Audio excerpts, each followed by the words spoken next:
Hi, I'm LJ Sellers, author of 23 novels, including stories about an extractor, a woman who rescues young people from oppressive situations. In a real life coincidence, I had to conduct my own dangerous extraction when I went to Costa Rica on my honeymoon to visit my three new grandchildren. We found the kids living in deplorable conditions in a cult-like home with a very mentally ill mother. Then we watched in horror as they developed staph infections all over their tiny little bodies. When the mother refused to take the kids to the clinic for antibiotics, we knew we had to act. So we went to the children's services called Panny and we asked for their help. They already had a file on her because she had been reported before, so they were ready to go. We climbed into the back of federal police trucks and went out to search the jungle for a home that we'd only been to one time. But we found it. Unfortunately, the mother and the children weren't there, and it was a devastating moment for us.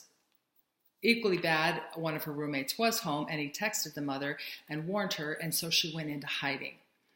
But Dave and I were determined to do everything we could to find those kids and help them before we left the country.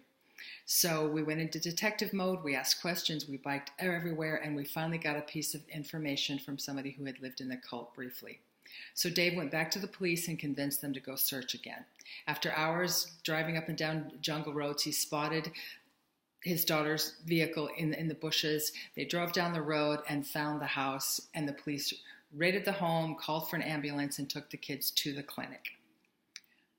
But then they released the kids to us, but then another drama began to play out. The mother's friends threatened us. They posted online that they were looking for us and planned to hurt us and take the kids back. So then we had to go into hiding, and we were moving from B&B to B&B, trying to take care of these sick kids who'd never had showers or brushed their teeth and needed medication four times a day. And so, for 18 days, we were looking over our shoulders. We did find a place in the jungle, in a private home, but we learned that the mother's friends came within 500 yards of finding us as when they looked for us at a B&B down the road, and we heard that one of them was carrying a gun.